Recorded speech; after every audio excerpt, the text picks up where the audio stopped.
gravar? Então pronto. Vamos lá, gente. Eu selecionei aí no roteiro apenas 16 pontos, tá? Nada muito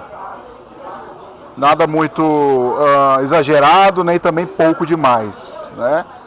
É uma obra curta, né? Uma obra que é pequenininha, né? Quantas páginas é essa edição de vocês aqui? Quem leu a obra? Levanta a mão para ficar sabendo. Vocês leram a obra? Leram? Então, assim, qual foi a primeira vez de Shakespeare de alguns? De quem foi a primeira vez? Primeira vez? Primeira também? Foi a primeira vez de Shakespeare com vocês? Foi? Primeira vez? Foi tranquilo, não foi? Shakespeare é mais ou menos isso aí, viu, gente?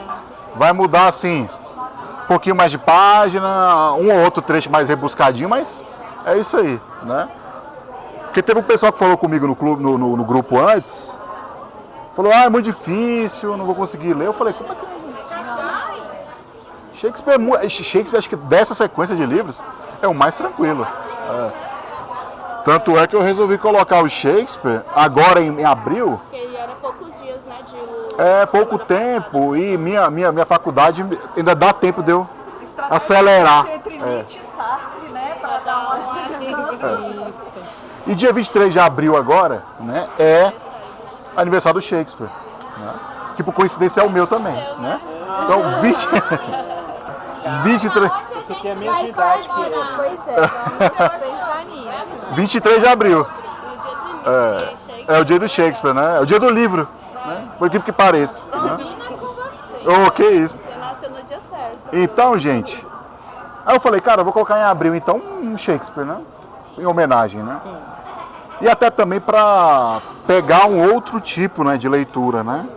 Porque a gente pegou aí um Macunaíma em janeiro, depois o Siddhartha, né, em fevereiro, depois o Zaratustra, né, que foi um colosso do clube no ano para mim, né? E agora, no mês de abril, com um pouco menos tempo, eu tinha que fazer uma leitura menor. Senão eu ia morrer, né, praticamente. Né? Então, falei, não, abril eu tenho que colocar uma leitura mais acessível para mim. E aí, em maio, eu já vou estar com as coisas mais controladas, aí eu vou partir para o Sartre. O que vocês acharam da obra? O que vocês acharam? Eu achei uma leitura diferente, porque toda hora eu tinha que voltar a ver quem é o Sebastião. Sebastião. Esse é um dos problemas da leitura, né? Quem é Ariel? Aí você Quem é Ariel? Ficar toda hora voltando na lista. A pessoa explica o que raiz que é Ariel. Teatro é sempre assim, tem que sempre estar voltando e você só vai acostumar lá pro terceiro ato, né? Então assim, eu escolhi A Tempestade, né?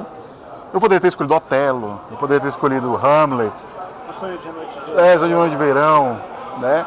Mas A Tempestade é uma obra de fim de vida já de Shakespeare, né? Ele escreve ali mais ou menos uns 5 anos antes de morrer, né? Mas ninguém sabe quando vai morrer, né? Então assim, ele estava escrevendo, né? Foi no auge da vida dele. E aqui nessa peça a gente tem muitos experimentos do Shakespeare, coisa muito peculiar dele, tá? Então ao mesmo tempo ele coloca um pouco de romance, ele coloca um pouco de política, ele coloca um pouco de fantasia. Então assim, acostumem-se, quem nunca leu Shakespeare, acostume-se com essa mistura de gêneros, de cenários. A gente pega, por exemplo, Antônio e Cleópatra, que é um Romeu e Julieta já maduro, né? Que é o romance de Marco Antônio com Cleópatra, né? É uma tragédia, todo mundo morre, né? E a história se passa em 3 lugares ao mesmo tempo. No Egito, em Roma e na Grécia, né? Então o Shakespeare, ele tem essa capacidade de te colocar tão dentro do enredo que os cenários pouco importam. E os modos de fazer teatro também pouco importam, né? Então a primeira pergunta que eu faço a vocês, antes de entrar no Minuto Goethe, que o Minuto Goethe geralmente eu trago uma citação para provocar a gente para pensar alguma coisa específica, né? Então antes de entrar nas citações, etc., da obra e tudo, então, o que nós temos nessa obra? Nós temos golpe de Estado, temos romance, magia, né? Colonização, escravidão, né?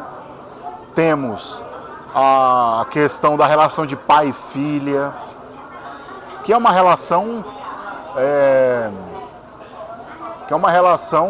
desafiadora para qualquer dramaturgo, para qualquer escritor. Um pai e uma filha, né? O homem, né, na literatura, né, assim, a grosso modo, ele não está muito envolvido com essas coisas domésticas do lar, né? Com a coisa da criação dos filhos, né?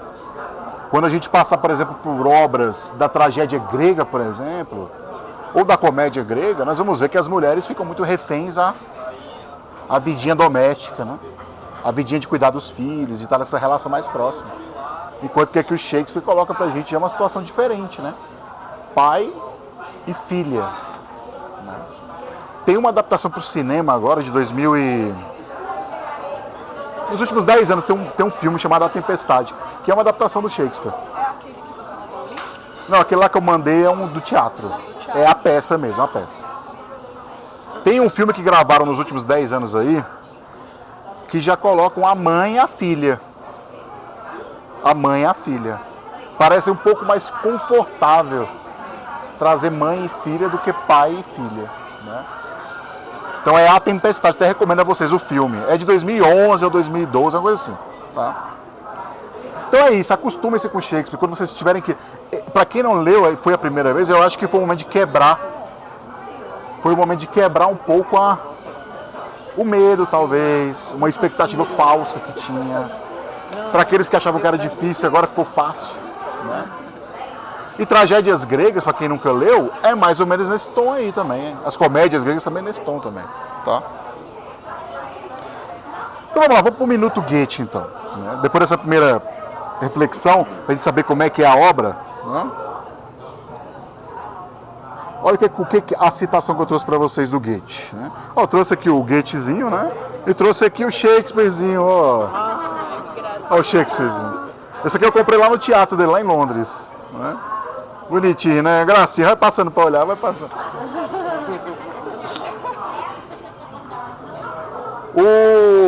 A citação que eu trouxe do Goethe é a seguinte. Tá lá em cima, ó. A ingratidão é sempre uma forma de fraqueza. Nunca conheci homens capazes que fossem ingratos. A ingratidão é sempre uma forma de fraqueza e eu nunca conheci homens capazes que fossem ingratos. Acho que tem tudo a ver com essa peça aqui, não tem, gente? Tudo a ver. Nós temos golpe de Estado, temos uma tentativa de golpe. Na verdade, tem duas tentativas ali, né? Tem duas tentativas, né? E você percebe que tem uma coisa envolvida ali de frustração, tem uma coisa ali envolvida de incapacidade, de inveja. São temas da obra também, né? Inveja, incapacidade, frustração, né?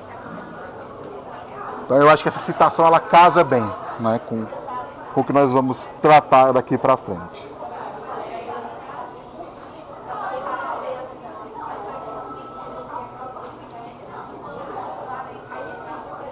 Vou colocar para vocês aqui no WhatsApp, eu vou mandar no grupo aí agora um negócio interessante pra gente.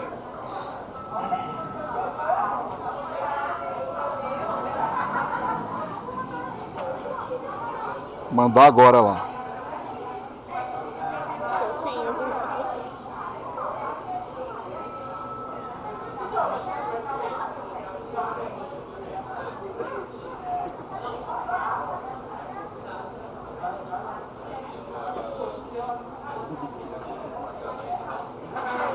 Fofura, né? Deixa minha internet pegar aqui, né? Pronto, mandei lá agora no grupo, dê uma olhada. Temos aqui uma pintura, né? De Théodore Géricault, que se chama A Balsa da Medusa. Se vocês puderem ampliar aí a foto, né? Vejam. É uma pintura do romantismo, tá, gente? Século XIX, França, Então percebam o desespero da cena, né? É um naufrágio. Então tem muita gente morta aqui. Tem um camarada lá na frente, tentando, né, balançar ali alguma coisa para chamar atenção na praia. Ou seja, uma obra desesperadora, uma obra de 35 metros quadrados.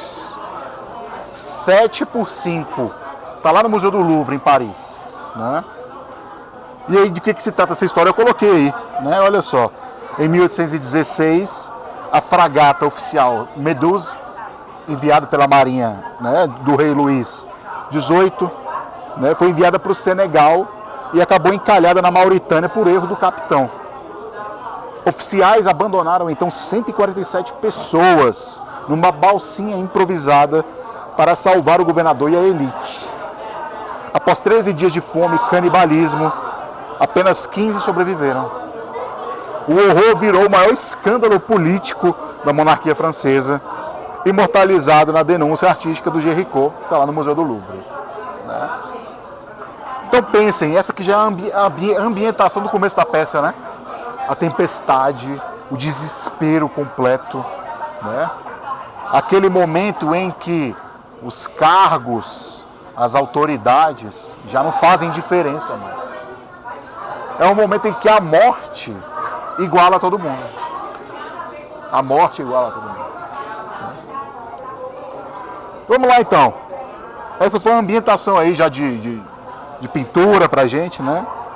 Então vamos lá então, vamos entrar nas primeiras duas citações aí, na linha 1 do nosso roteiro.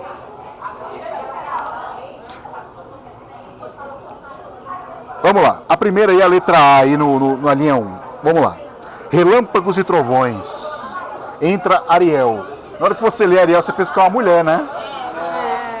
Quantas vezes eu não li pensando numa mulher? Só que é um espírito, né? Um espírito masculino, né? Então entra Ariel em forma de árpia, né? Aquela ave super imponente, né? Bate as asas sobre a mesa e por meio de artifício engenhoso faz desaparecer o banquete. É o momento da revelação, né? Ariel diz: vocês são 3 homens pecadores, a quem o destino, com D maiúsculo, que usa como seu instrumento este baixo mundo e tudo quanto ele encerra. Este mesmo destino quis que o mar, incapaz de nausear-se, regurgitasse-os aos 3 nesta ilha. Aí a próxima citação, já lá no ato 5, Alonso diz o seguinte: esses não são eventos naturais, eles ganham em força. Vão de estranhos a mais estranhos ainda. Agora fala, como foi que chegastes até aqui? E aí o contramestre diz: se eu pensasse, meu rei, que estava acordado e bem desperto, eu me esforçaria em contar-vos. Estávamos todos caídos no sono, e como não se sabe, todos confinados abaixo do convés, onde ainda agora, há pouquinho, com barulhos muitos e muito estranhos de berros, urros, guinchos e uivos, correntes sendo arrastadas e toda espécie de sons, todos horríveis, fomos acordados direto para a liberdade, onde nós, na maior elegância, olhávamos com novo olhar o nosso navio real, robusto e monumental. Nosso capitão, ao vê-lo assim, chegava a dançar de alegria. No instante seguinte, e com vossa licença, digo que era como se estivéssemos num sonho. Fomos separados dos outros e trazidos para cá, abobalhados. Ariel, à parte, dirigindo-se ao Próspero, ficou bem feito, e o Próspero, à parte, dirigindo-se a Ariel, muito bem feito. Diligente espírito meu, você terá sua liberdade. Então, gente, essas duas citações, elas trazem... Quando você começa a ler essa obra, quando chega nessas partes mágicas, de feitiço, de magia, em muitas das mentes aqui vieram, por exemplo, livros como Harry Potter, livros de fantasia do século XIX, do século XX. Né? Então podem anotar aí. são dois trechos que mostram pra gente que Shakespeare é um dos pilares da fantasia, né? Influenciou, por exemplo, a Rowling, que escreveu Harry Potter, né? A figura da Miranda é uma figura feminina muito importante dentro das obras de Shakespeare, tá? Essa menina ingênua que se admira com um mundo novo. Imagine uma menina de 15 anos que só viu apenas dois seres humanos na vida. Ela mesma no espelho e o pai, né? Então, assim, até mesmo as figuras humanas são quase que fantasias para ela. São quase que fantasias para ela. Pode colocar aqui. Então, o Shakespeare, então, com essas cenas aqui, percebam, eles ficam ali embebidos num sonho, num feitiço, né?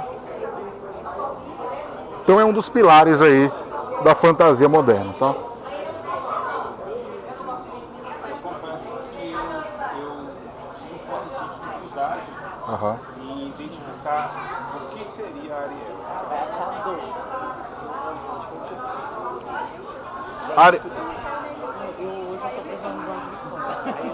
Gente, ele colocou aqui uma questão aqui. Ele ficou em dúvida aqui sobre quem é Ariel. Quem seria Ariel, né? O quê? Ariel é... Primeira coisa, que é o que eu ia falar mais à frente. Shakespeare está vivendo na época do reinado do rei James I. Nessa época aqui da estreia de A Tempestade. James I. Vocês conhecem o rei James, da tradução da Bíblia, né? A Bíblia do rei James, né? Bíblia King James, né? Que é a tradução inglesa para a Bíblia, né? Então a Inglaterra está vivendo, né, a igreja anglicana, Henrique VIII deu as bases da igreja, ou seja, manter a doutrina protestante, mas a hierarquia católica. E o James, o rei James, fala o seguinte: olha, vocês não podem fazer arte nem teatro profanando o nome de Deus. E nem mesmo dizendo o nome de Deus em vão. E muito menos de Jesus Cristo, etc. Então Shakespeare ele tem que habilmente trazer questões sobre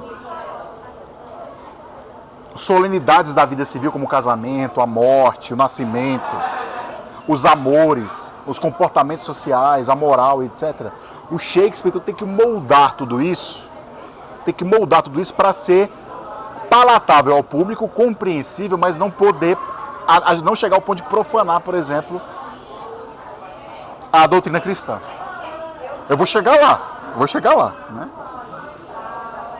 Então Shakespeare, o que ele faz habilmente? Ele começa a recrutar para suas peças as figuras da mitologia grega, da mitologia romana, a recrutar essas ideias dos espíritos da natureza, dos espíritos que vivem aí num mundo talvez supraterreno, que ficam aí orbitando.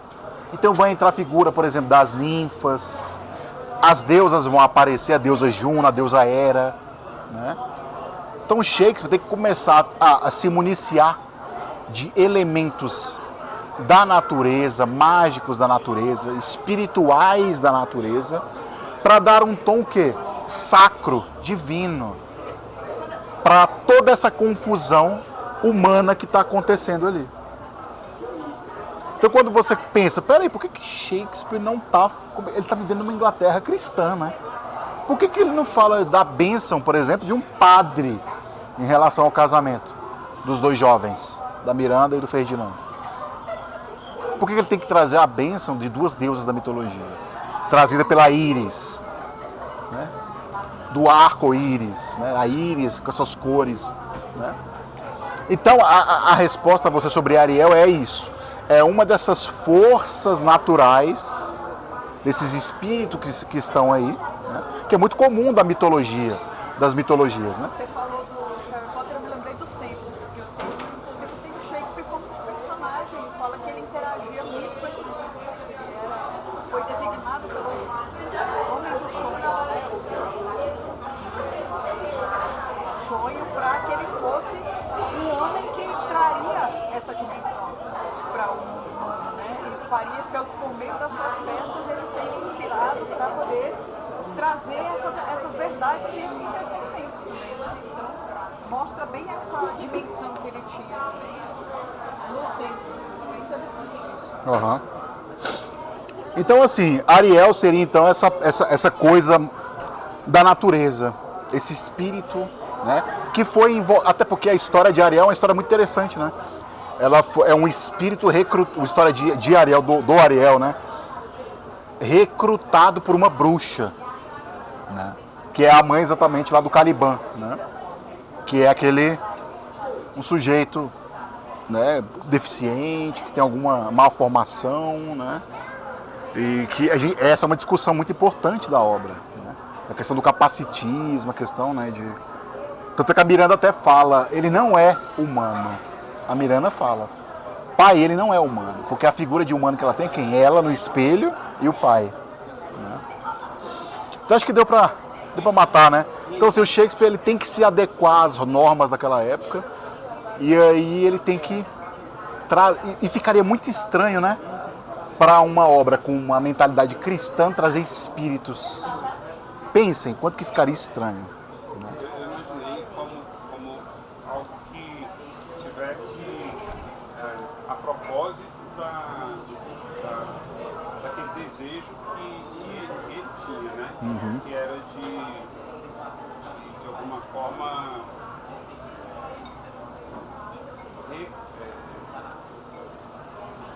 restaurar o que deveria ter sido antes, entende? Ele de alguma forma foi traído e tudo, né? Então, Sim. o Ariel vinha no sentido de alguém que estava a serviço desse propósito de reparação. Sim. Tanto é que... Não, o papel da Ariel, do Ariel, né? É exatamente esse. É participar dessa vingança, né? E aí, nesse caso, alguma coisa mais relacionada ao transcendente, né? Há uma certa ideia também de justiça divina. Aí tem muito a ver com a coisa do Dharma, do Karma também, né? Então, assim, Ariel é usado magicamente pelo Próspero para corrigir uma certa rota da vida que foi injustiçada, um certo caminho que foi desfeito, né? Então Ariel entraria aí como um elemento místico, extraordinário, né? Extramundano, para colocar as coisas no lugar e as coisas tomarem os caminhos que devem ser tomados, né? Que é o Próspero continuar no Ducado de Milão, a menina ter uma vida de princesa, né? E o rei de Nápoles continuar a sua vida sem traidores por perto, né? Então É como um orientador. Mas aí o interessante é que Ariel é libertado do feitiço de uma bruxa e logo entra num ciclo de obrigação de pagamento. Então a obra tem todo esse tom de dívida, de retribuição, de ser o quê? Colocamos o Minuto Goethe aqui, gratidão. Gratidão para mim é o principal tema da obra. Porque é da ingratidão, né, que muitas coisas vão acontecer aqui, né? Então, é por aí. Então, no fundo, nós temos aqui uma obra, por isso que é interessante o Shakespeare, isso que é fascinante nele. Ele recruta mecanismos de romance, ele recruta mecanismos de um metateatro. Nós vamos falar mais à frente disso aqui. Que é do Próspero atuando como um diretor de teatro. Recrutando a todos como atores de uma peça, né? Então ele vai falar em certo momento, eu recrutei esses atores, eu fiz a cena assim, e ela tá boa, tá suficiente para mim, né? Mas vamos lá então, o que é importante então, nessa primeira citação aqui, na primeira linha, é que Shakespeare então é um pilar aqui daquilo que a gente conhece aí como fantasia, gênero de fantasia, tá? E aí você bota Harry Potter, Senhor dos Anéis, essas porcariadas por aí, né? Fala de Harry Potter na minha frente. É muito bom. Vamos lá. E aí, já engendrando o que eu acabei de falar, a segunda citação. Olha a segunda citação que aqui fala. Próspero, dirigindo-se a Ferdinando. Você parece, meu filho, consternado, como se estivesse preso de algum temor. Anime-se, senhor. Nossa diversão chegou ao fim. Esses nossos atores, como lhe antecipei, eram todos espíritos e dissolveram-se no ar, em pleno ar. E tal qual construção infundada dessa visão, as torres, cujos topos deixam-se cobrir pelas nuvens, e os palácios maravilhosos, e os templos solenes, e o próprio globo grandioso, e também todos os que nele aqui estão, e todos os que receberam por herança, se esvanecerão, e assim como se foi terminado e desaparecendo essa apresentação insubstancial, nada deixará para trás um sinal, um vestígio. Nós somos esta matéria de que se fabricam sonhos. Essa daqui é uma citação muito linda, né? Os livros aí de citações de Shakespeare sempre tem essa citação, né? Nós somos a matéria de que se fabricam sonhos. E nossas vidas pequenas têm por acabamento o sono. É lindo, né? Essa metáfora do sono vai voltar em Romeu e Julieta, tá? Quando Romeu encontra Julieta lá, ele fala, ela está no sono profundo, né? Ou seja, a morte, né? Sono aqui tem a ambiguidade de dormir ao fim do dia, com a cabeça tranquila, como um estoico, que o Shakespeare vai trazer muito à tona nas suas obras, e também como o fim da vida. O sono é o fim da vigília.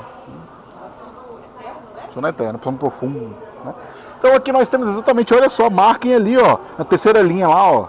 Terceira linha?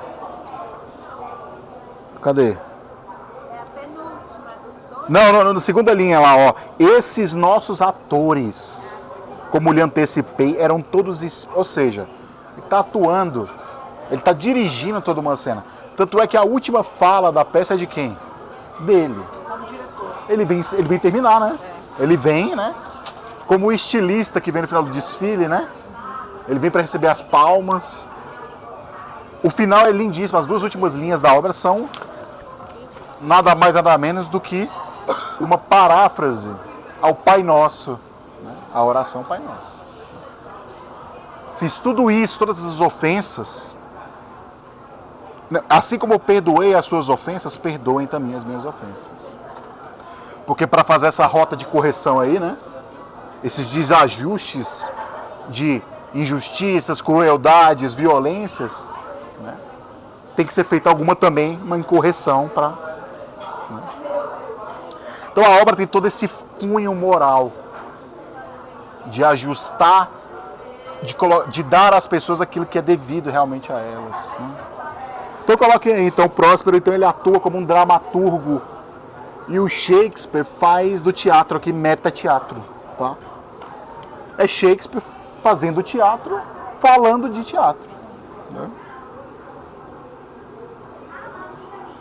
Assim como diz lá em O Mercado de Veneza, né? Ele fala, o mundo é um palco. O mundo é um palco. Lembra dessa? Tá. O mundo é um palco. Foi pela peça, né? É. Onde nós todos estamos fazendo o quê? Algum papel. Algum papel. A gente transita, né? Olha o papel. Exatamente. Exatamente. Vamos lá. Beleza? Terceira citação, então, podemos ir? Outra coisa interessante aí que a gente acabou de comentar, né? Foi importante. Essas perguntas são importantes, porque às vezes a gente consegue, né, destrinchar muita coisa, né? Olha só. Na terceira citação nós temos Juno e Ceres, né? Juno e Ceres são os nomes de duas deusas gregas, só que no mundo romano. Juno é Hera, a mulher de Zeus, né? E Ceres é a deusa da fertilidade, né? Da abundância, da agricultura, né? Olha o que Juno fala. honras, riquezas, bênçãos nupciais, um longo matrimônio e mais. Que sua vida tenha muita alegria, Juno lhes deseja em seu dia a dia. E aí as séries vêm, que a terra em abundância lhes dê, sempre cheios, silos e celeiros, parreirais fartos, muita uva em cachos, de tanta fruta, muito galho curvado, blá, blá, blá, blá. E aí vem então, coloquem aí então a questão então, do porquê que ele está recrutando, manipulando a mitologia greco-romana. Exatamente por causa dessa censura. Por causa de não profanar a doutrina cristã. Então ele tem que trazer. O certo seria o quê lá na Inglaterra? O padre. Então os desejos, né? Quando você faz aqueles juramentos, né? Os votos, né? Na alegria e na tristeza, na saúde e na doença, na riqueza e na pobreza, né? Então a solenidade que é cristã acaba caindo para o mundo pagão. Né? Só que o público que está lá na frente, no teatro, está entendendo muito bem o recado. Né? Então é isso, coloquem isso aí, então, que ele recruta então, a mitologia greco-romana, né? Ele traz à tona por questão de censura. A palavra é exatamente essa mesmo, censura. Tá? Censura prévia, é claro que era uma lei, era um ato mesmo, né? Rei James. Quarta citação. Lá do ato 1, cena desesperadora. Pensem aí na balsa da Medusa do Jericó aí, dessa pintura. Olha lá. O contramestre, né? Lá da embarcação, e o Gonçalo, que é esse camarada, mas o Gonçalo, gente, é um personagem muito interessante, né? Sim. Ele é um ancião. Ele é talvez a reserva moral, ele talvez é a reserva de sabedoria desse caos completo entre golpistas, invejosos e quem quer tomar vingança, quem quer a vingança, que é o próspero. Né? Então, Gonçalo, ele é esse fiel da balança. Ele é, né, essa coisa ali. A ética ali no meio ele é esse reduto de uma mínima consciência, de uma consciência mais que vai pesar lados, né? Falar, não, peraí. Tanto é que ele transita em quase todos os diálogos da peça, né, gente? O Gonçalo está em quase todos os diálogos. Né? O que mostra muito o Shakespeare se colocando também na peça, tá? Como um homem já maduro já. Apesar de ter morrido muito jovem, mas um homem já maduro. Né? Vamos lá. Vamos ler essa citação aqui então, que é o contramestre conversando com Gonçalo. O contramestre diz: terei paciência quando o mar estiver paciente. Fora daqui. Pouco importa a esses homens arfando e berrando o nome do rei, aos seus camarotes. E silêncio, não nos incomodem. E o Gonçalo fala: muito bem, mas lembra-te de quem tens a bordo. E aí o contramestre, brilhantemente: ninguém a quem eu ame mais que a mim mesmo. O Senhor é um conselheiro, pois não. Se puder ordenar a estes elementos da natureza que silenciem, se puder restabelecer a paz neste instante, não mais pegaremos em corda alguma. Use a sua autoridade, Senhor. Se não for possível, dê graças por ter vivido vida tão longa e prepare-se em seu camarote para a hora do infortúnio, se ela vier. Ânimo, meus bons amigos. Fora do nosso caminho, estou repetindo. E o Gonçalo: consola-me muito esse camarada. Quer me parecer que ele não tem jeito de quem nasceu para morrer afogado. Tem cara de quem vai com certeza morrer na forca. Então, gente, isso aqui é uma lição de vida, né, para todos nós, né? Então, assim, a outra citação, vamos para outra citação, de baixo. Vamos para a citação de baixo que vai complementar. Marinheiros de contramestre Gonçalo. Olha o marinheiro. Tá tudo perdido. Vamos rezar. Tá tudo perdido. E aí o contramestre: ora, mas então precisam ficar nossas bocas geladas, nossas gargantas secas? E aí o Gonçalo, o rei e o príncipe em suas orações, vamos assisti-los, pois é como a nossa a situação deles.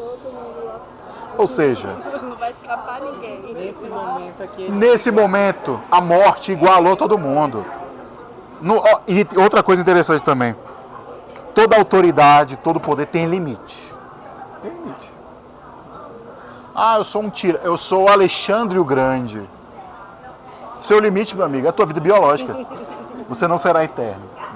O que importa é que sou eu, né? Ninguém que eu ame mais do que eu mesmo. E assim, então, nós temos aqui a questão então, de autoridade e poder que tem limite.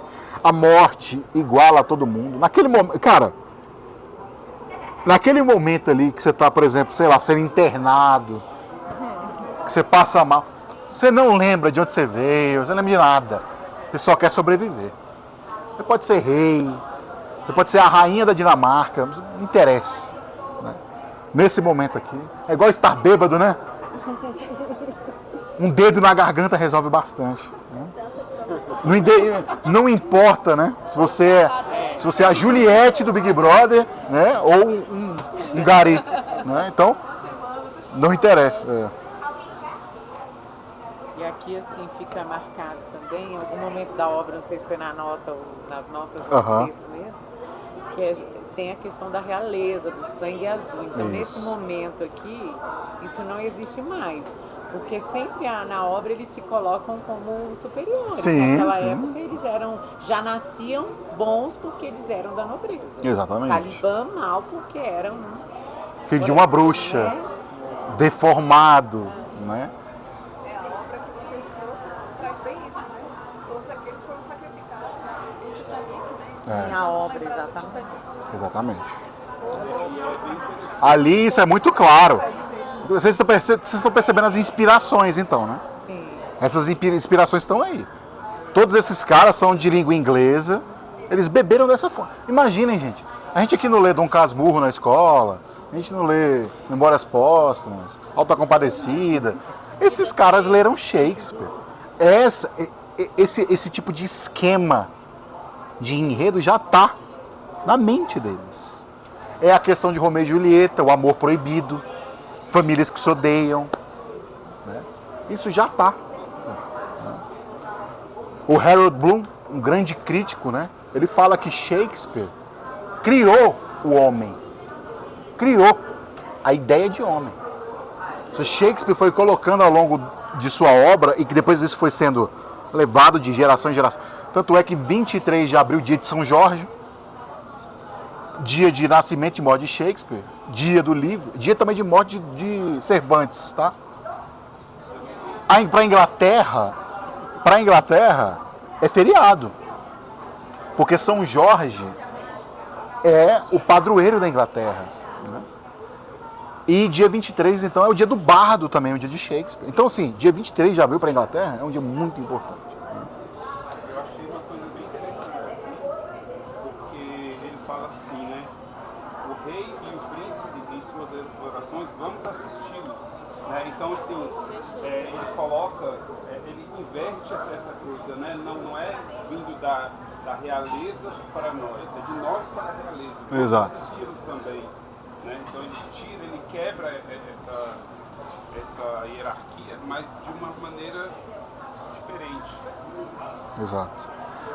E assim, tenta colocar essa classe como privilegiada em relação às bênçãos divinas, né, também, né? Interessante. Então vamos lá. Passamos então dessas duas citações, vamos para a citação de número 6, que é uma consequência mais ou menos disso tudo que está acontecendo aqui. Gonçalo diz o seguinte, olha que interessante, que é o que eu falei, já dei um spoiler mais ou menos aqui, né? Desse desespero da iminência da morte.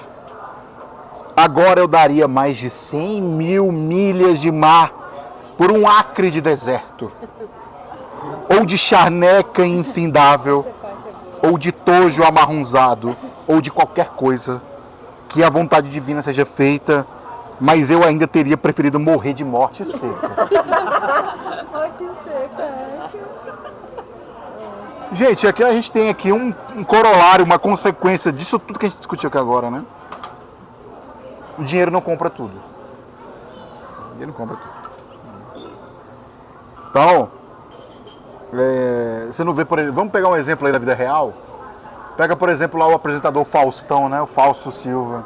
Já fez acho que 2, 3 transplantes de coração. Né? Só comprou os órgãos, né? Boato comprou, exatamente, furou a fila, né? E assim, a vida dele, ele tá praticamente morto-vivo, né? Não consegue fazer mais nada. Ele de qualquer jeito, ele pode fazer o que fizer, mas ele tá morto. É como você falou, ele já tá morto, na verdade. Exatamente. Ele tá roda, ele consegue. O tanto de dinheiro que ele deve ter. Não Nossa, aproveitou, eu acho, né? Porque todo domingo ele tava lá. Steve Jobs com câncer também, né? Então assim, dinheiro não compra tudo, olha aí, né? Hein, Bruno? Mas só complementando. Ele não compra tudo, mas ele dá qualidade de vida. Ah, mas isso aí você não tem a dúvida. Se ele fosse em bom, Oh, não tenho... agora se fosse Eu mudei de Águas Claras para Asa Sul, minha vida mudou, assim. Foi um pequeno salto pro eu infinito. saí de água clara pro sol nascer. Foi de Águas Claras para Nascente. Tudo por amor, né? Tudo por amor. Mas eu também com doação. Por o quê? Doação? É. Mas é isso, o dinheiro não compra. Esse é o momento, né, em que a pessoa pesa o clima do encontro, né? Toca aquela música de fundo, né? Aí parece meio com um quadro do Coloca a música programa do Gugu, né? É. Era aquele quadro de volta pra minha terra do Gugu. Depois da banheira do Gugu. Uba, uba, uba, uba. Aí vinha de volta pra minha terra. Depois. Era micro biquínis na televisão. Né? Eu com 8 anos vendo, né? Glúteos gigantes na minha tela. Depois vinha uma história da família do Piauí. Que tava... Os anos 90, né? Um momento assim, né? Anos de colecionador. Né? A TV brasileira acabou, né, gente? Acabou, né? Acabou, né? Mas que saudade, né? A tiazinha no Luciano Huck, né? A feiticeira, né? Ai, gente. Enfim, né? Chaves, né? O Chaves, né? Enfim, então é isso, gente. A lição, né, a provocação dessa citação 6 pra gente é de que o dinheiro não compra tudo. Gostou, né, velho? Ela gosta do mal feito. Tipo assim, ó, o dia inteiro. O dia inteiro eu soltando umas dessas, né? Vai passar 3 dias. Eu tô lá estudando endometriose e do nada eu solto uma pedrada. Tô lá estudando neonatologia. Vamos lá. Quantos causos? Nossa, cada uma. Cada causa. Né?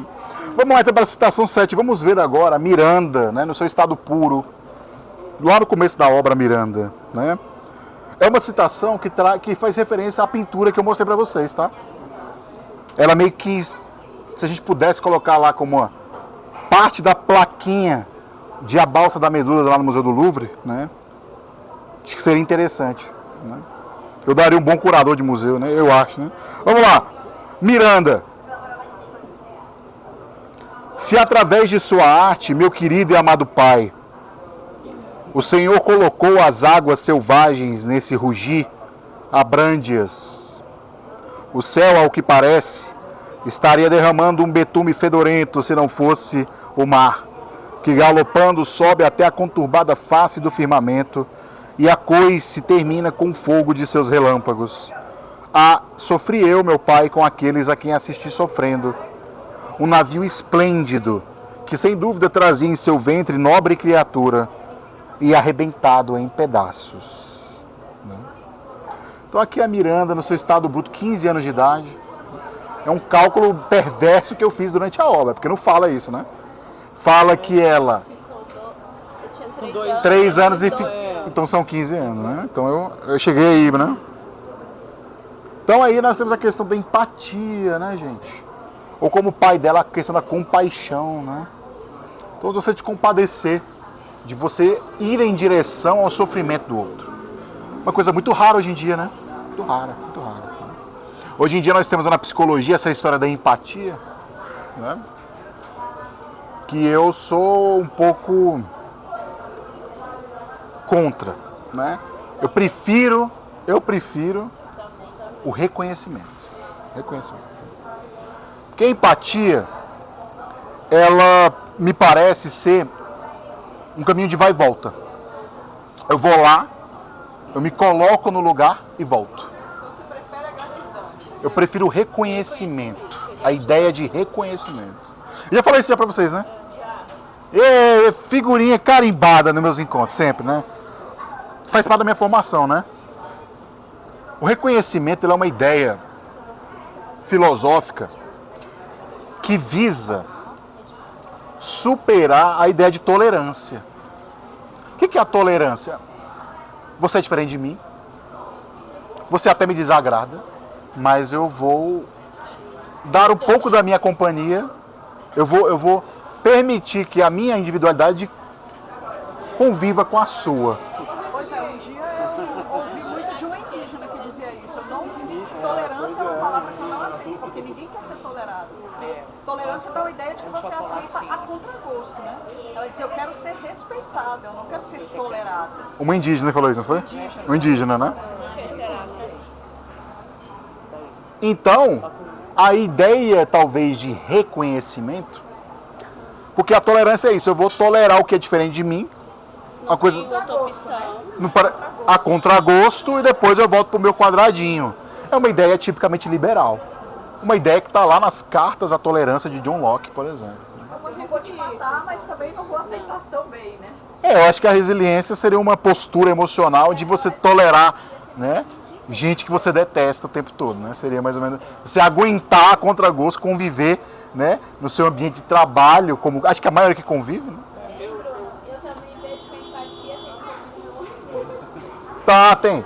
A empatia acabou se tornando um valor social, né? valor social. E aí, por exemplo, é igual a gente até levantou uma discussão, uma conversa lá, que, por exemplo, eu não tenho muita reciprocidade com ela, mas não tenho escolha não ser respeitá-la.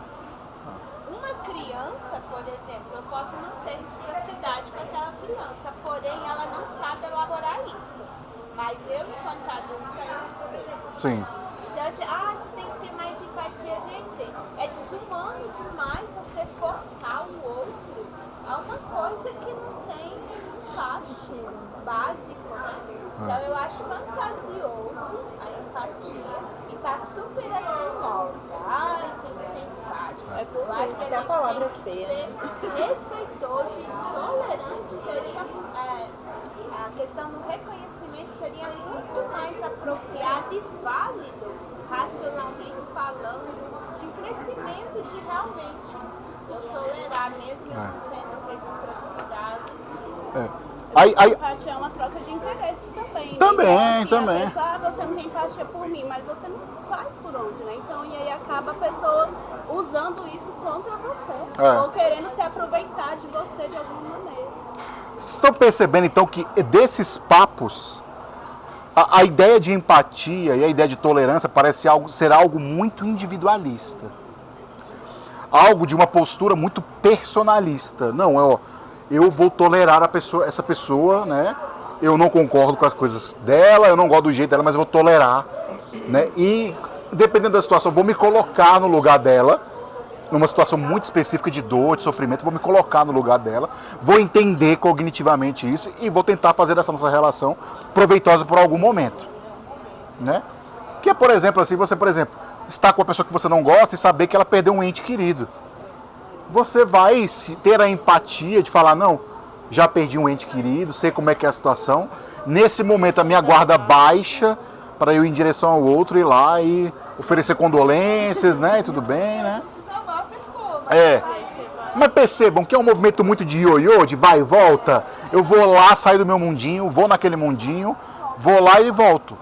É muito individual. Exige muito pessoalmente da gente, né? Agora, a ideia de reconhecimento, ela já exige um esforço social. Um esforço social. O que é o reconhecimento? É você ir em direção às dores dos outros, dores que às vezes são invisíveis a nós, ou dores que nós invisibilizamos, que é pior ainda. Dores que nós invisibilizamos. É uma pessoa que chega pedindo um dinheiro, pessoa que está te oferecendo alguma coisa, pedindo uma esmola, uma pessoa que está sofrendo na rua, né? Porque, assim, de alguma forma, eu acho que realmente é algo que precisa ser um pouco mais apurado, mas eu entendo que a empatia, ela é o reconhecimento com um ponto de acolhimento agregado. Sim. Então, assim, eu faço essa questão, eu tenho essa questão do reconhecimento, mas eu acolho de alguma forma Sim. esse sentimento que você tem. Sim, sim. Né? E aí, dentro dentro do possível, eu tento transformar isso em algo que possa ser Mais perene. mais perene. Isso. Mais, como é que fala? Sustentável. O reconhecimento traz a empatia e a tolerância para o palco do mundo político, para o mundo social mesmo, né? Então, mas quando eu falei sobre a empatia do discordar, de eu não ser favorável, é no sentido de ser valor social. Mas eu jamais vou desconsiderar a empatia, viu, gente? Por exemplo, na questão de um atendimento psicológico, por exemplo, numa abordagem de uma pessoa com uma violência. Não é nesse sentido, né?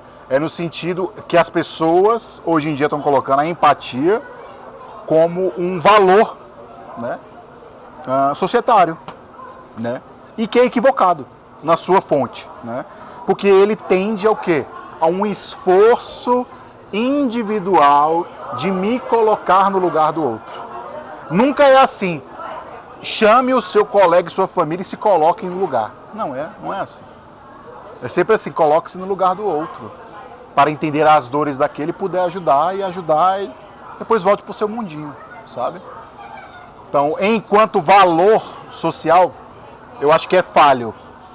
Eu prefiro o reconhecimento. E eu não estou falando sozinho não, eu não estou inventando nada disso aqui. Isso aqui está tudo escrito desde a filosofia de Hegel, no século XIX, tá? Desde da filosofia do direito de Hegel, desde da filosofia dele, desde Marx. Então, assim, e hoje nós temos o Axel Honneth que fala disso, né? Então, a luta por reconhecimento, né?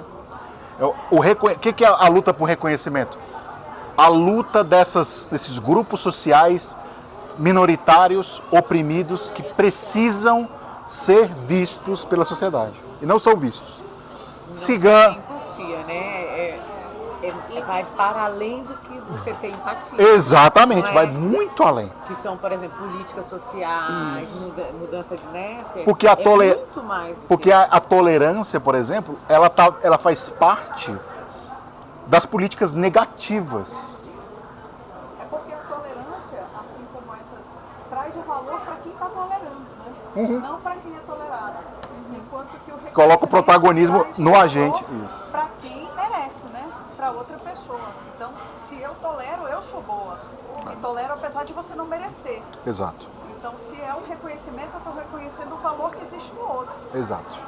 Então, é exatamente isso. A tolerância e a empatia colocam muito protagonismo em quem está agindo. Como se fosse... Se eu fosse a boa. Isso, como se fosse uma virtude. Isso mesmo. Enquanto que o reconhecimento já coloca isso no palco social. Fala, olha, né? O Habermas, que acabou de falecer, o grande filósofo Habermas, que era o maior filósofo vivo, né? Ele era também dessa linha da política do reconhecimento, né? O reconhecimento, então, gente, ele vem para o nosso mundo como uma luz no fim do túnel. Uma luz no fim do túnel, tá? Para a gente poder, talvez, construir regras do direito, regras morais, em que os sofrimentos sejam realmente vistos, compreendidos de maneira empática e resolvidos. E efetivamente resolvidos, né? É realmente fazer com que aquele lema da Revolução Francesa seja colocado em prática, né? Da igualdade, da liberdade, da igualdade e da fraternidade. Que ele seja materialmente construído, né? E não que fique apenas no plano da tolerância, da legalidade, da igualdade perante a lei. Vai muito além. Estamos preparados para isso? Não sei, parece que não. Com o Trump falando que vai acabar com uma civilização do dia para a noite, né? Então, assim, né? Então, estamos vivendo ao mesmo tempo num grande momento do pensamento social, né? Onde o pensamento social se desenvolveu bastante. Só que nós deixamos tudo na mão de malucos. Ou como diz aqui na Tempestade, na mão de bêbados. Né? Nós temos um golpe de Estado sendo armado por 3. Pelo Caliban, né, que está lá, é claro, ele não é um bêbado, tanto é que ele vai provar, né, da cachaça e vai adorar. Ele vai tomar a cachaça e vai falar, nossa, isso aqui é coisa celestial. Nunca me senti tão forte, livre. Você agora bebas, bebum, é o novo Deus que eu tenho, né? Então, pensem só, né? O poder aqui poderia estar na mão de bêbados. É a reflexão que eu faço. Parece que nós estamos vivendo, né, governos importantíssimos, como por exemplo os Estados Unidos da América, né, na mão de bêbados, na mão de completos alucinados. Né? É isso aí. Espero que estejamos aqui no próximo encontro, no dia 16 de maio, se o Trump não acabar com o mundo. Né? O Trump não mandar nós para o lugar definitivo. Ou se a gente não for lutar, ou se a gente não... no sono eterno. Ou se a gente, homem aqui, não tiver que ir para a linha de guerra, né, nas fronteiras, né, do Irã com o Paquistão. Né? Ou da Amazônia, né? Ou da Amazônia O também. Brasil também está ameaçado. Com certeza. É um dos próximos alvos. Então vamos lá então. Passamos então nessa questão da compaixão da Miranda, né? Eu quis fazer da empatia e a gente até aprofundou bastante com a questão do reconhecimento, tá? Então podem até colocar aí assim uma sequência de ideias, ó. Tolerância, setinha. Empatia, setinha. Reconhecimento. Podem colocar isso aí que eu acho que... Eu vi a Por que Miranda que a- aqui também como uma mediadora, né? Ela estava vendo a situação ali e aí ela tinha que fazer alguma coisa. E aí ela foi lá e com esse olhar, né, sensível e pediu pro pai O que aproxima a Miranda, eu vou até falar para vocês aqui, bastante da figura de Antígona em Sófocles. Já ouviram falar em Antígona? Antígona era filha... Melhores livros da minha vida. É coisa finíssima. Se puder, né, a gente vai ler essa obra. Mas se bem que pro segundo semestre estou planejando Eurípides aí, tá? Eurípides, né? Ifigênia, a história da Ifigênia. Né? Enfim, Antígona é filha do Édipo. Já ouviram falar em Édipo? Já, né? O Édipo, quando ele descobre toda aquela coisa, né, que ele foi engendrado, de que o destino, de que a providência colocou ele para matar o pai e ficar com a mãe, e ele tem 4 filhos com a mãe, né? Polinices, Etéocles, Antígona e Ismênia. Polinices e Etéocles se matam depois que Tebas fica sem poder. Se matam numa batalha chamada os 7 contra Tebas do Ésquilo, né? Ismênia e Antígonas são as 2 filhas que sobram. E Édipo, quando descobre tudo, ele cega, né? Ele fica cego, ele se auto-cega e ele sai em exílio, né? Então nós temos a trilogia, né? Que é Édipo Rei, Édipo e Colono e Antígona, né? Édipo Rei é a tragédia que o Freud pegou, né?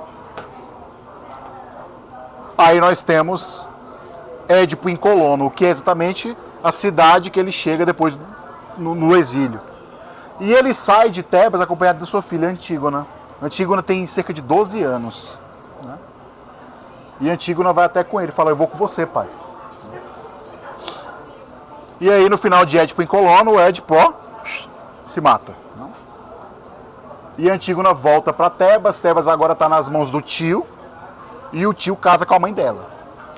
E o tio tem um sobrinho. Tem um filho e quer que esse filho case com quem? Com Antígona. Antígona está com mais ou menos uns 15 anos.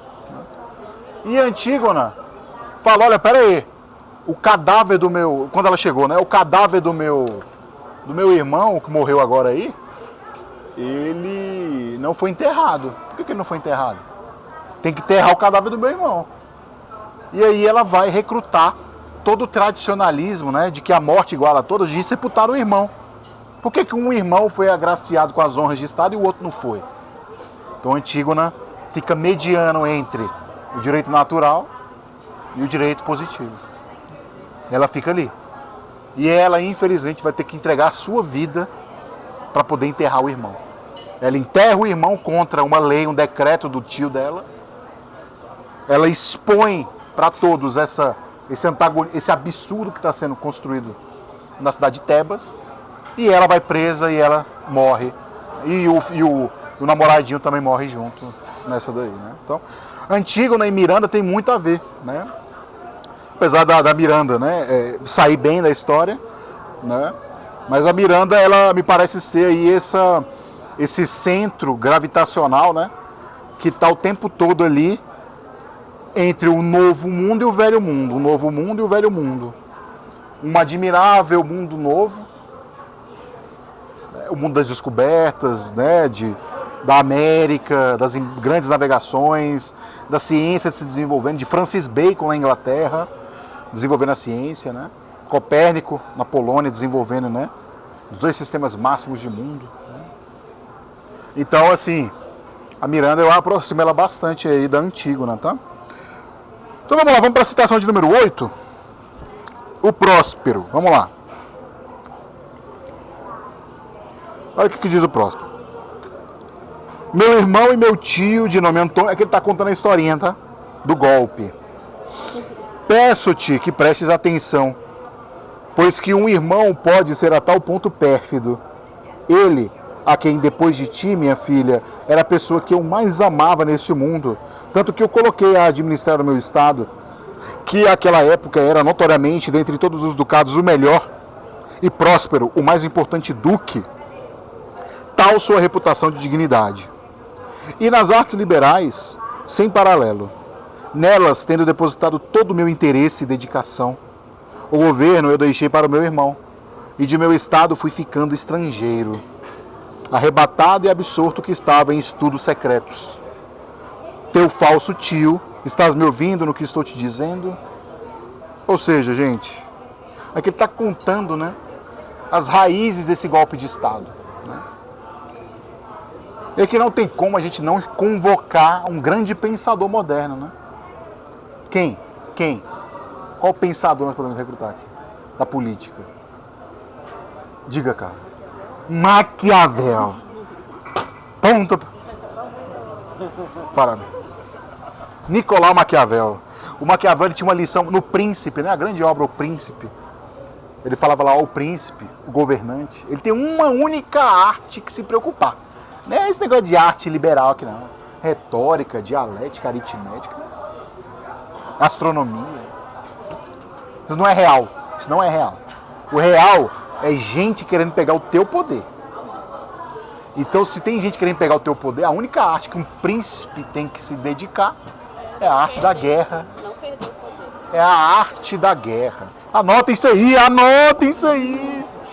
Maquiavel, a arte da guerra. Ali da citação número 8. É o Próspero contando para a filha como é que começou tudo isso, né?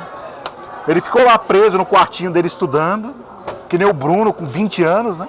Estudando tarô, astrologia, filosofia e concurso público. E um maluco. Era um mundo de coisa. Estudei.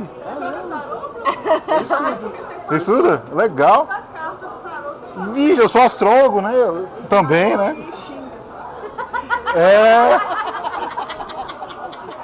Hoje ela tá. Ela, gente, vou contar agora aqui uma fatalidade, né? Aí ela termina de contar e começa a rir, né? Tô adorando. Cenas de Coringa, né? Eu solto umas, né? De vez em quando, né? Do tarô, né? Eu estudei muito astrologia, muito tarô. Bastante. Até além da conta, vamos dizer. Você tem as cartas? Tem. Tem uns quilos de carne. Vamos marcar então. É R$100 cada coisa. Já faz aqui, já. Tem quantos decks? 3 decks. É mesmo? 3. 6. Eu tenho o mitológico, eu tenho o do Waite e tenho o cigano. O cigano. O mitológico eu tenho também. Tem. Caríssimo, foi um tarô caríssimo. Nada der certo. Hã? Se nada der certo. Mas acho que você pode investir nisso. Se nada der certo. É tudo pela curiosidade, né? A astrologia também foi. De faculdade que você fez, Te trouxe a retorno. Já faz uma consulta e uma tarô. Então, gente, isso aqui. Não vamos deixar isso aqui restrito a Maquiavel e ao poder, né? Vamos colocar isso na nossa vida. Né? Vamos trazer para a nossa vida? né? Coisas que nós conquistamos, que nós temos que manter, né? Quem já foi casado, ou quem é casado, ou quem é solteiro, ou quem tem relação com o filho, relação com o irmão.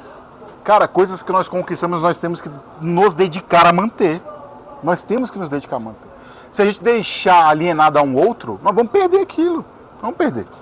Então... Foi isso que aconteceu com o Próspero também, porque parece que o irmão tomou o poder dele, queria tomar, mas ele também deixava muito ela não ter. É exatamente isso aqui. Fazia a parte que tinha que fazer. Exatamente. Descuidado. Aí depois fala assim que ele que quis, mas ele também fazia parte dele. Né? Exato. Então aqui, o que nós temos aqui? A partir do simbolismo da perda de poder aqui do Próspero, nós podemos levar isso para a nossa vida, né? Afinal de contas, é ler os clássicos para ler a nós mesmos. Né? Então, de nada adianta a gente chegar aqui ou soltar 35 referências e isso não fazer nenhum sentido para mim. Né? Então, vamos tentar levar um pouquinho para a vida, né? Que é o que a gente já faz nos encontros do clube, né? Já em ópera, em filme, né? Isso que é o diferencial dos outros clubes, né? Porque Que bom. aqui a gente fala, e é uma riqueza, assim. Eu saio totalmente diferente. Que bom. Vez que, né, assim, sai diferente. Aham, que bom. De alguma forma eu percebo que ele não está só contando isso, né? Ele está fazendo uma espécie de autoreflexão também. De autocrítica. Ele está se criticando, ele está percebendo, falando, olha... Que é algo que o Maquiavel lá ele fala no Príncipe. Ele fala, o príncipe ele tem que ter o tempo todo de olho aberto. O príncipe ele tem que ser forte como um leão e esperto como uma raposa. Ele tem que estar o tempo todo percebendo a movimentação. Gente oportunista, aduladores. Quem é realmente seu amigo? Como é que o povo está se movimentando? Né? Para o príncipe manter o quê? Um estado de temor no povo e não de amor. Porque depende dele a manutenção do poder. E não uma dádiva do povo. O povo... Né? Que é o que diz o Próspero aqui, né? Ele cai nessa ladainha, né? Ele fala, não me mataram porque o povo me amava. Né? Porque o povo me amava. O povo esquece as coisas muito rapidamente. O povo deste país aqui esqueceu que teve ditadura. Exato. Mas não tá querendo de volta. Foram 25 anos de ditadura. O povo esqueceu. Né? Se puder voltar, né, por obséquio. Né? Até pediu. Para relembrar os bons momentos, né? Aí chega um PM, dá umas cacetadas, não quero mais não. Né? Na internet pedindo pro Trump levar para o Brasil. Ah, é? Você mora onde? Ai, gente. Bater só na família dele. Aí vai fugir pra Miami, né? Não vai deixar nem entrar lá. Não vai deixar nem entrar lá. Vamos lá então para a citação de número 9. Stefano, Caliban e Tríncolo, a tríade de bêbados, né? Os abortos aí. Xingar os outros, né? E aqui vem uma questão importante, a questão do capacitismo, né, gente? Olha lá. Mas Bruno, isso não é, como é que diz? Você não está aí fazendo uma interpretação daquela época, colocando valores de agora, né? De maneira, né? Tô sim. Né? Então, Confesso. porque a gente pega para ver o tempo. Naquela época era normal isso aqui. Né? Mas cabe a nós agora, leitores dessa época, ler aquela época e ver o que o nosso tempo faz, né? E olha aqui. Stefano diz: aborto da natureza. Fala uma vez na tua vida e desembucha. És ou não és um belo aborto da natureza? Vai falar isso aí. Imaginou? Cancelamento. Xingar alguém assim? Dependendo do nível de estima que já... Não, você não é burro, você é limitado. Né? Você é limitado. Vamos lá. Você não é feio, não. Seu Você córtex não é pré-frontal não está pronto. Aborto da natureza. Não dá nem pra... Aí o Caliban diz: como tendes passado vossa honra? Deixai-me lamber vosso sapato. A ele eu não obedecerei. Ele não é corajoso. Está falando do Próspero. Aí o Tríncolo: mentes monstro mentecapto. Estou no ponto, pronto para sair no cotovelaço com um oficial de justiça. Ora, seu debochado de uma figa, burro que tu és. Já se viu o homem covarde que bebesse tanto vinho branco quanto eu hoje? Vais contar uma tal mentira monstruosa, sendo tu metade burro, metade monstro? Né? Então aqui, gente, né, assim, é um trecho assim, de absurdos, né, que não repitam, né? Não façam isso em casa, nem na rua, né? Vamos lá, citação 10 então. Ele só foi só para Redes sociais. muito menos redes sociais, né? Vamos lá. Você é um aborto da natureza, como de Shakespeare. Aqui é só pra... Aspas, né? Ele vai falar assim, foi Shakespeare que disse. Vamos lá então. Na citação 10, estamos chegando já próximo ao fim aí. Nós temos então o destino como personagem da obra, né? Ou seja, essa questão de que é uma obra muito de lição moral, muito de educação, né? De combater as injustiças, os golpes, né? As incorreções que acontecem durante a nossa vida, né? Então, essa correção do Próspero voltar ao Ducado de Milão, da Miranda ter a sua vida de princesa, né, valendo. Porque ele disse o tempo todo, você era uma princesa, você vivia assim, rodeado de mulheres, né? Então, isso tem que ser devolvido. E o destino é isso, né? Quando o destino entra em cena, quer dizer que ele quer corrigir isso, né? E aqui a citação é exatamente aquela que a gente leu no começo, né? Somos ministros do destino, quando o Ariel se transforma numa árpia, né? Então vocês imaginem, gente, essa cena. Imaginem assim na cabeça de vocês. Do nada chega um espírito, se transforma numa árpia, bate as asas, some todo o banquete. Parece os anjinhos ali. Os anjinhos do lado. Some o banquete, aí vem essa voz, uma árpia falando. Que coisa mais fantasiosa do que o negócio dele. É quase um delírio. Então essa citação a 10 aí, então traz, então, a gente já leu ela, não vou ler novamente, traz então o destino como personagem da obra, tá? Vamos lá para a citação 11, essa é muito interessante, tá? Sobre a questão da virgindade. Olha lá, o Próspero, ele fala o seguinte, ele dando aqui já a Miranda, né, pro Ferdinando, o herdeiro de Nápoles. Então toma como meu presente e aquisição tua, por ti merecidamente conquistada, minha filha. Contudo, se lhe desatares o nó da virgindade, antes de ministradas todas as sagradas cerimônias, com todos os rituais santificados a que ela tem direito, e em sua integridade, os céus não poderão aspergir sobre vocês as doces promessas que farão vingar esse contrato. Pelo contrário, um ódio estéril, um desprezo ácido e amargurado, e a discórdia cobrirão o leito de sua união com ervas daninhas tão nojentas que vocês os dois detestarão a cama. Portanto, muita atenção quando a luz do Himeneu se apresentar para iluminá-los. Né? Então percebam aí, ele recruta a mitologia, né? Para manter a questão da virgindade ali intocada, né? Ele não vai recrutar, por exemplo, a doutrina cristã do sexo antes do casamento. Não vai. Do sexo após o casamento, no caso, né? Ele não vai recrutar, ele não recruta, porque ele não quer banalizar e profanar a doutrina cristã dentro da peça. E ele traz o Himeneu. Himeneu, coloquem aí, Himeneu, ou Himanaios, né? Era o deus do casamento, tá? O deus do casamento. Era esse Deus aí que sacramentava, que abençoava os casamentos lá no mundo antigo. E percebam, então, Himeneu, casamento, preservar a virgindade para depois, né? Preservar para ser... para a virgindade acabar após a bênção do Deus. E na anatomia feminina nós temos o Ímen. Ímen. Que vem de onde? Himeneu. Anotem! O ímen, essa membrana, né, que é rompida no primeiro ato sexual, na sexarca, como a gente diz na medicina, né? Ele é exatamente, a etimologia é ligada ao Himeneu. Né? Então o ímen, Himeneu, ou seja, Era, ou seja, a virgindade, o ímen, né? Então, essa membrana aí, então, tá ligado?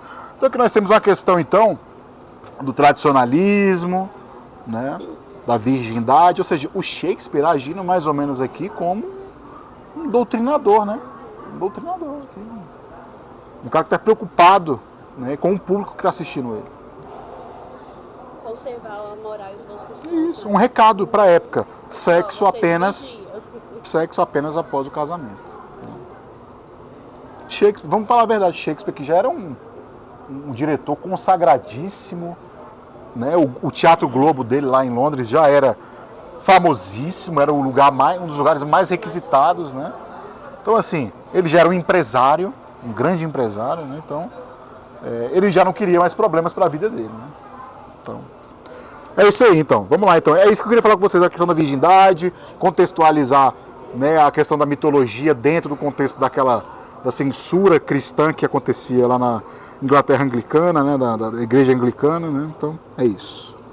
Vamos lá, pode falar. Traz também a questão do amor romântico, né? Também. De quando ela encontrou ele, se apaixonou, aí ele tem que ir atrás dela, lutar por ela. E aí aqui nesse trecho fala, recebeu ela merecidamente, porque ele passou tarefas dificílimas para ele fazer e ele fez rapidão, né? E aí ele já fez tudo, então não tem o que fazer, tem que te entregar mesmo.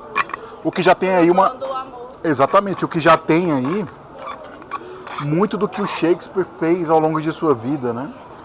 Que é pegar várias fontes, mas não copiar enredos.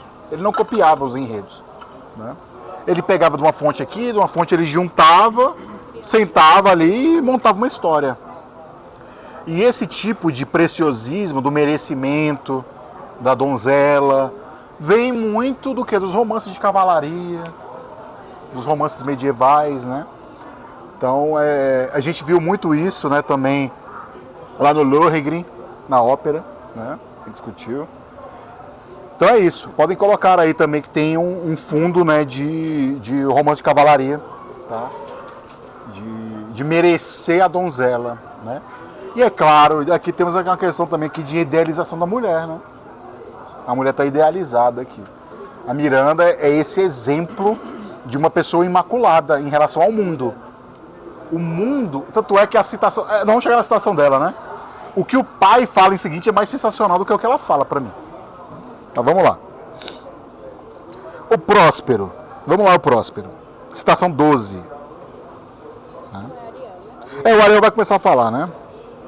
Mas é sobre o Próspero. Vamos lá, o Ariel fala o seguinte: o seu feitiço trabalha neles com tal força que se o Senhor agora os visse, amoleceria a sua irada disposição para a vingança. Ao Próspero: é isso que você pensa, espírito? Amoleceria a mim, Senhor, fosse eu humano. Aí o Próspero: amolecerá a mim, pois se você, sendo tão somente ar, ficou sensibilizado e comovido pelas aflições deles, como não irei eu, indivíduo da mesma espécie que eles, que sei me alegrar e doer com tanta intensidade quanto eles, como não irei eu, humanamente... A gente tem muito do Nietzsche aqui nessa citação, né? Me comover mais que você. Embora os altos crimes, olha aí, percebam, né? O elemento aqui do Pai Nosso que está... Percebam. Embora os altos crimes por eles perpetrados tenham me deixado em carne viva, ainda assim tomo partido da minha razão, por quanto mais nobre contra a minha fúria. A ação mostra-se mais rara na virtude que na vingança. Em sendo eles penitentes, a única intenção de meu propósito agora para de somar rugas à minha fronte. Vá, Ariel, liberte-os. Meus feitiços eu quebro, a sanidade a eles eu devolvo, e eles voltam a ser eles mesmos. Então, perdoar é uma virtude, né? Então nós temos aqui virtude e perdão de um lado e vingança e ódio do outro, né? Essa é a dialética aqui. E essa é a lição, né, que o Shakespeare está querendo levar aqui também, né? A questão do perdão, a questão de relevar certas ingratidões que nós vamos encontrar no caminho, né? Mas você concorda com isso, Bruno? Não parece, né? Eu acho que não. Assim falou Zaratustra, né? Talvez seja você o mais grato. Precisa ter mais tolerância, né, meu? É porque Vamos lá, então era isso que eu queria chamar a atenção de vocês, então. Desse tom bastante cristão dessa fala aqui do Próspero, né?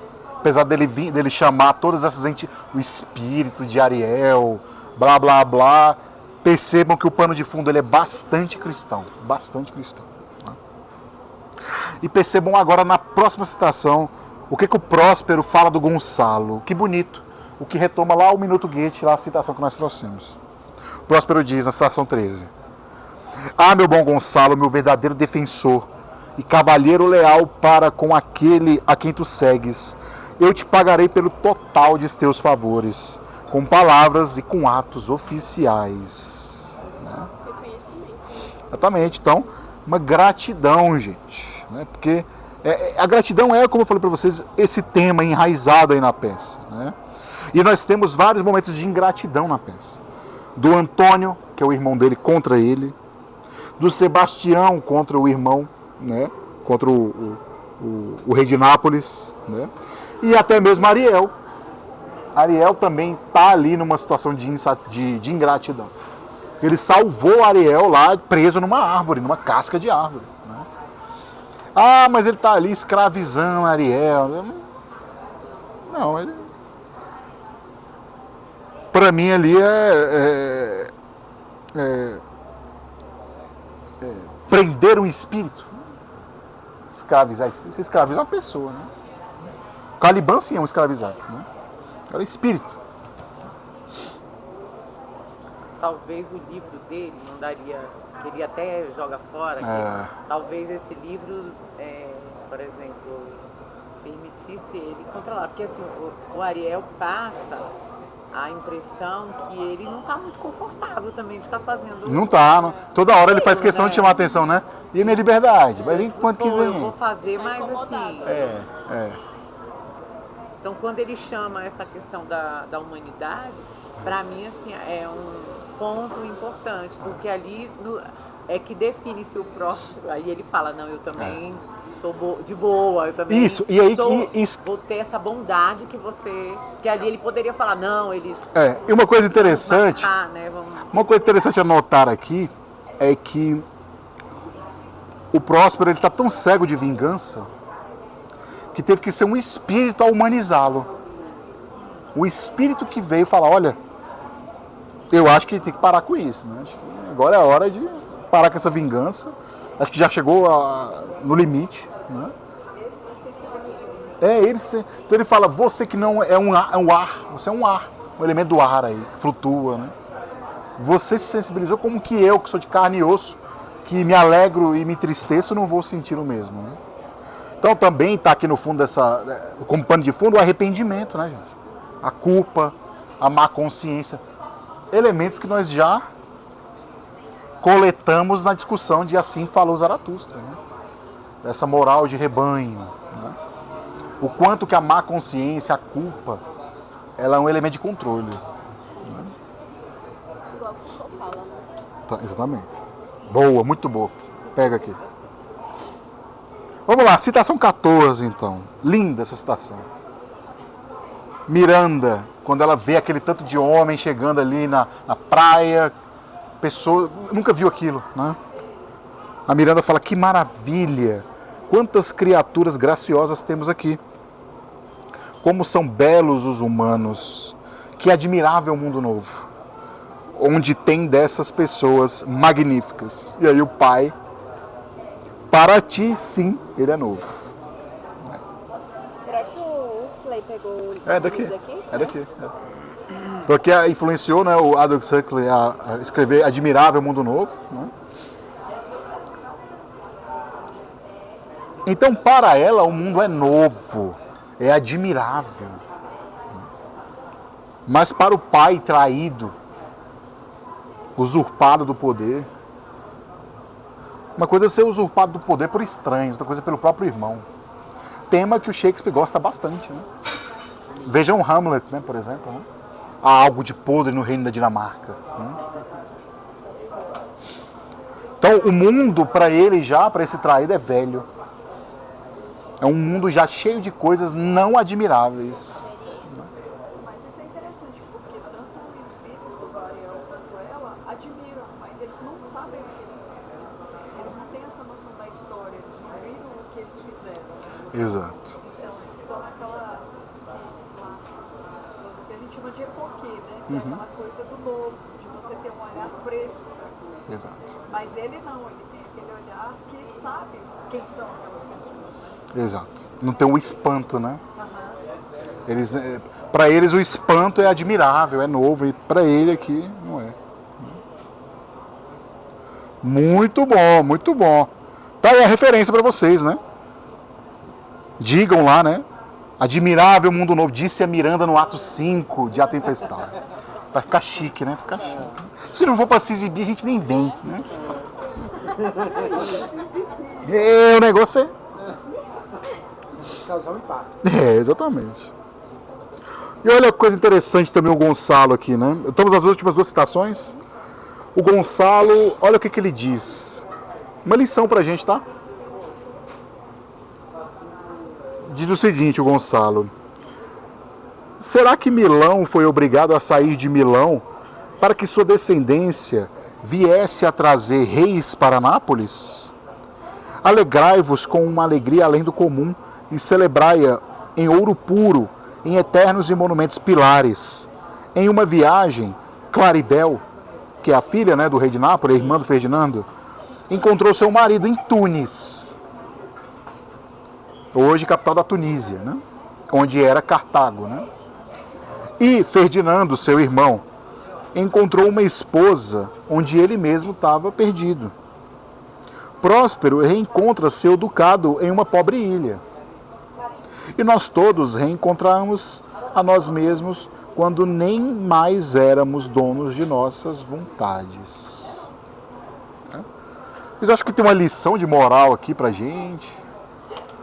Um puxão de orelha? O que vocês acham? Estamos chegando já no final do encontro, que vai pesando. Como a gente faz nos filmes, né, também, né? Nas óperas a gente vai meio que, vamos lá, vamos agora jogar na cara algumas coisas, né? E aí, gente? Ou seja, talvez a felicidade que as pessoas talvez tanto planejam, tanto colocar num plano de vida, num projeto de vida, como dizem hoje em dia, o novo ensino médio agora tem projeto de vida. Né? Talvez a felicidade esteja num lugar perdido.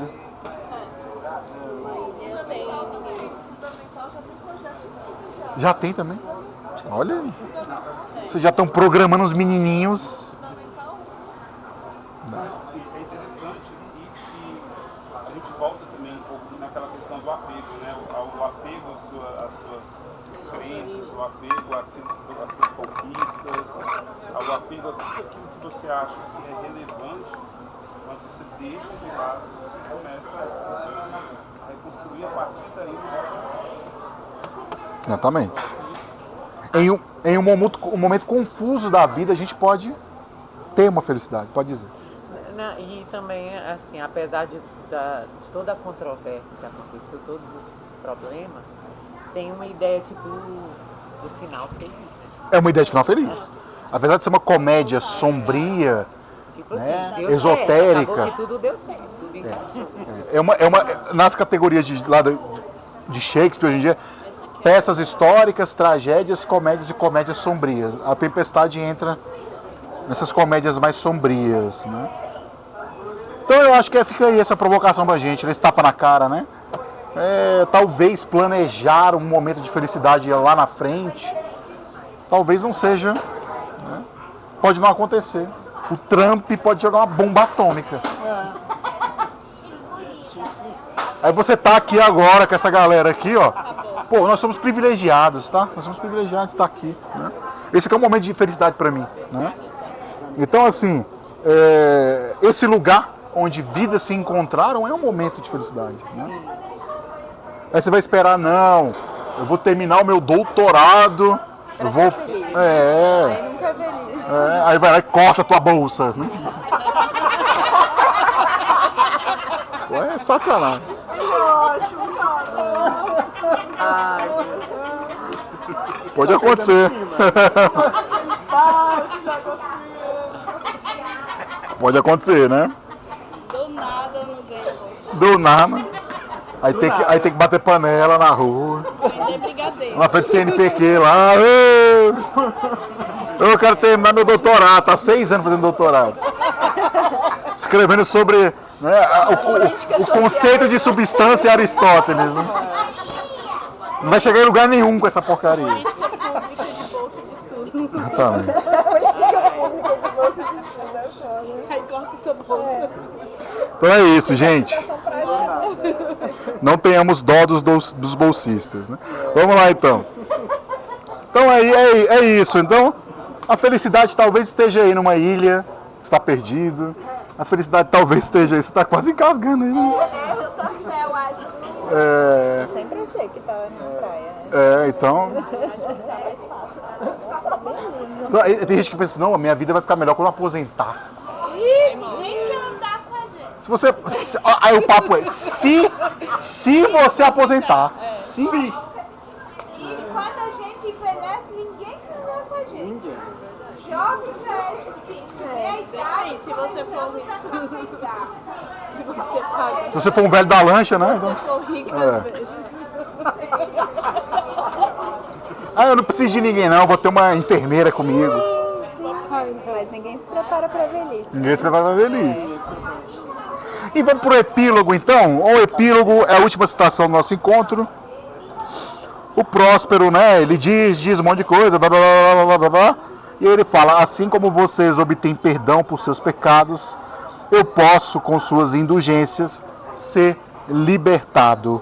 Aí ele sai, como se fosse o diretor da peça, encerrando a peça. Né? Então, perdoou o erro dos golpistas, dos traidores, né? E agora espera ser perdoado também pelas suas ofensas. Como diz, né, o Pai Nosso, né? Perdoai as nossas ofensas, assim como nós perdoamos a quem nos tem ofendido. Né? É uma lição.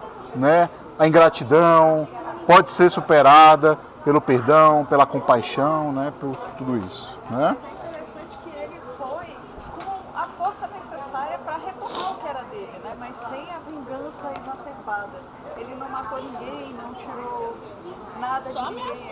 Ele ameaçou. Mas ele, Não deixou cair um fio de cabelo, né? Não caiu um fio de cabelo. ele encontrou ali o equilíbrio, né? Isso. De retomar, mas sem usar Isso. a força. Isso. que prejudica. Poderia ter sido usado, por exemplo, o recurso argumentativo. Ido para um parlamento denunciar. Ou um protesto. Ou como Gandhi fez com greve de fome. Pacifista. Ele aqui usou um meio mágico, um meio, né, para conseguir, né, o arrependimento, a culpa. Né, engendrar em todos... Porque eles se arrependem, né? Os inimigos se arrependem. Né? Mas é isso, gente. Fim do encontro. Satisfeitos? Suficiente? Palmas pra gente, palmas. Tem que fazer um registro, né? Vamos tirar uma foto. Gravei aqui, mas só vai pro ar quando eu fizer um encontro virtual.